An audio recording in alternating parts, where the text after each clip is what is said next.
transformada numa das maiores armas de propaganda contra a Igreja Católica, humilhada, mistificada e injustiçada por vezes. Se você é um fã de história ou apenas alguém que deseja conhecer a verdade, fique até o final, porque hoje vamos tratar do talvez mais famoso tribunal eclesiástico de todos os tempos, a Inquisição Espanhola.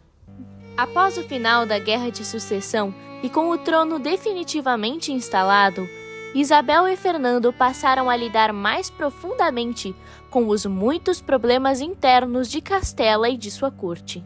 Desde criança, Isabel se destacara pelo amor à honra e ao decoro, em contrastante oposição a Henrique, seu irmão, que permitia gestos e atitudes libertinas. Para a rainha, a aristocracia deveria inspirar respeito e admiração de todos, e por isso, a severa rainha empreendeu uma série de reformas palacianas. Mas Isabel percebia claramente que não apenas dentro do palácio haviam sérios problemas morais. Por ser um país que, além de ter a maioria católica, continha uma boa parcela moura e judia, Castela poderia ser representada como uma grande colcha de retalhos cultural. Por vezes, os judeus e muçulmanos convertidos ao cristianismo eram injustamente atacados pelos cristãos velhos, ou puros, que duvidavam da autenticidade de suas conversões. Em cidades como em Sevilha, por vezes essas intrigas entre cristãos velhos e novos viravam verdadeiros massacres. Por exemplo, em Sevilha, em 1431, 4.000 pessoas foram assassinadas pelo povo, sem nenhum julgamento ou direito à defesa. Os tribunais seculares ordinários não tinham a estrutura ou a condição de atender devidamente às muitas acusações de heresia, além do risco de incorrerem em erro por falta de conhecimento da doutrina. Mas, como se não bastasse, essa violência frequente dos cristãos velhos como os cristãos novos trazia outros problemas aos reis católicos. Uma divisão tão grande, unida à poderosa Granada Moura, podia muito bem destruir o reino católico. E o casal real não estava nem um pouco disposto a permitir algo assim. Há séculos, a Igreja Católica possuía um mecanismo próprio para identificar e combater a heresia. As inquisições medievais podiam ser ativadas e organizadas pelo Papa sempre que necessário.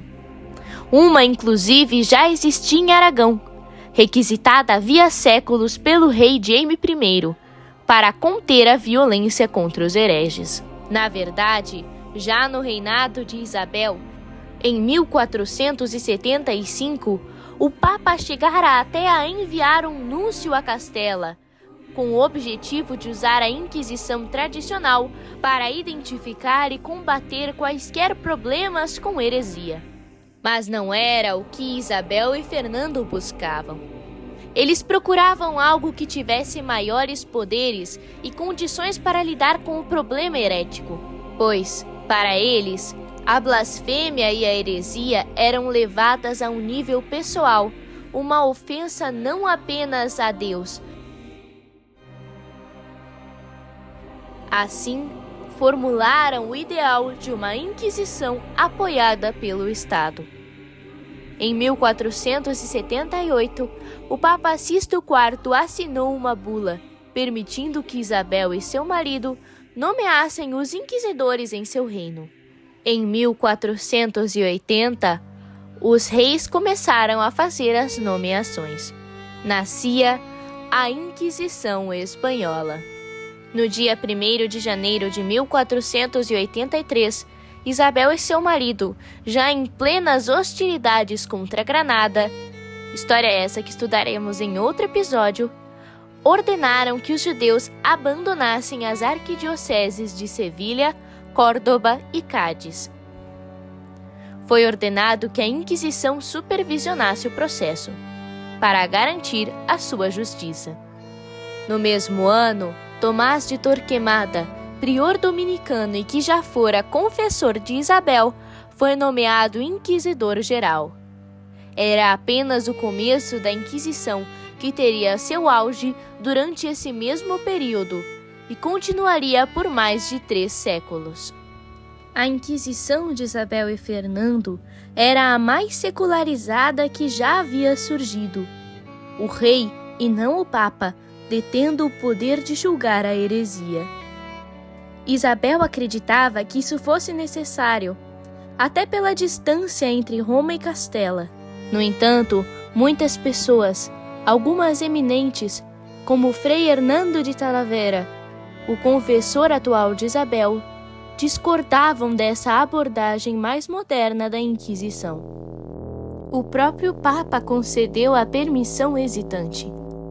Mas, por fim, os reis conseguiram o que almejavam. E o resultado foi surpreendente. Durante o reinado de Isabel, que coincidiu com o auge da Inquisição, o crime caiu a níveis nunca antes vistos na Espanha. Internacionalmente, nessa época, a Espanha era elogiada por sua justiça, pela benignidade e pela eloquência do seu tribunal eclesiástico. Os prisioneiros dos tribunais seculares blasfemavam para passar a jurisdição da Inquisição, aonde tinham melhores celas. As celas da Inquisição foram, ao contrário do que se pensa, algumas das melhores da Espanha, e onde teriam direito à defesa legal. A Inquisição não agia arbitrariamente, mas, ao contrário, seguia um regulamento. As infrações a ele significavam destituição do inquisidor responsável. Quanto à famosa Câmara de Tortura da Inquisição, ela nunca existiu. O próprio uso da tortura pela Inquisição era tremendamente limitado. E como diz Thomas Maiden, pesquisadores modernos sérios, estudando os registros da época, agora descobriram que a Inquisição usou algum tipo de tortura num total de 2% dos seus casos. Ainda assim, a tortura era limitada a uma sessão de 15 minutos. Menos de 1% dos casos sofreu uma segunda sessão. E, de fato, comparada com os outros tribunais da época, a Inquisição espanhola passava por indulgente. Por exemplo, em todo o século XVI, a Inquisição espanhola executou um número em torno de 40 ou 50 pessoas, isso abrangendo todo o Império Espanhol, que na época incluía a América. Mas, ao passo que o número da Inquisição se limitava a 40 ou 50 pessoas, durante o curto período das irmãs Mary e Elizabeth Tudor, na Inglaterra, no mínimo 400 ingleses foram executados. E executados por aquilo que, com razão, poderíamos chamar de Inquisição Inglesa. Outro fato importante, embora seja amplamente esquecido, é que a Inquisição, antes de iniciar suas investigações em quaisquer cidades, instituía o Tempo do Perdão, um período de mais ou menos 30 dias, em que qualquer culpa seria absolvida se o culpado confessasse. Apenas depois desses 30 dias, a Inquisição começava seus processos, por meio de investigações ou denúncias anônimas. Se a denúncia era falsa, isso era verificado no inquérito sucedente. E se fosse confirmada a falsidade, o processo era encerrado ali mesmo. Se, entretanto, heresia fosse percebida, o réu seria levado ao inquisidor. Se o réu se arrependesse e abjurasse o seu erro, isto é, se jurasse nunca mais repetir a heresia, seria liberado. Se, ao contrário, fosse obstinado e não abjurasse, o herege seria encaminhado ao braço do Estado. Caso o herege, após a abjuração, fosse encontrado comprovadamente repetindo a heresia, ele também seria encaminhado ao Estado. Ainda aí, o réu poderia apelar ao Papa ou ao Senado Inquisitorial, além de poder pedir a revisão do processo por um juiz independente. Se fosse obstinado ou voltasse a desobedecer, nesse caso o Estado assumiria, e a pena do Estado era a morte, que acontecia nos chamados autos de fé. Nem todas as pessoas condenadas foram entregues à morte. Na verdade, o maior objetivo da Inquisição era administrar penitências, que durariam até 1 ano. No seu período mais intenso, cerca de 15 mil pessoas foram condenadas, mas apenas 13% desses condenados recebeu a pena capital. Outro fato importante é que a Inquisição, embora atuasse bastante nas cidades mais povoadas, não tinha quase nenhuma influência no campo, de difícil acesso e, em geral, muito devoto. A Inquisição espanhola destaca-se principalmente pela sua secularização. Roma não possuía quase nenhuma influência. Na verdade, quando o Papa Alexandre VI tentou intervir, foi ameaçado por Fernando. Isso porque os reis católicos consideravam imprescindível uma forte unidade religiosa para manter e expandir o que se tornaria o Império Espanhol. Para eles, mais uma vez, essa era não apenas uma questão religiosa, mas estatal, e de certa forma estavam certos. A Inquisição, estabelecendo firmemente a fé ao lado da expulsão dos judeus e muçulmanos, por questionáveis que sejam, pouparam a Espanha das horríveis guerras religiosas que se passariam na França, na Alemanha e em outros países europeus. Essa foi a verdadeira Inquisição espanhola. Como ela foi difamada até se tornar o símbolo do terror? Essa é a história para outro vídeo, que sim, nós teremos aqui no canal muito em breve. Então, se você não for inscrito, não deixe de se inscrever e ativar o sino das notificações para saber quando esse vídeo for lançado. Mas a nossa série sobre Isabel está apenas começando.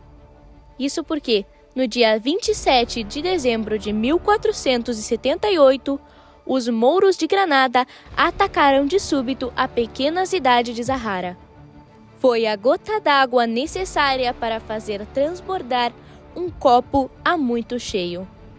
O espírito de Isabel e Fernando se acendeu novamente com o ardor da reconquista de Dom Pelaio, São Fernando e seus outros ancestrais. Estava na hora de recuperar a perdida Hispânia de uma vez por todas.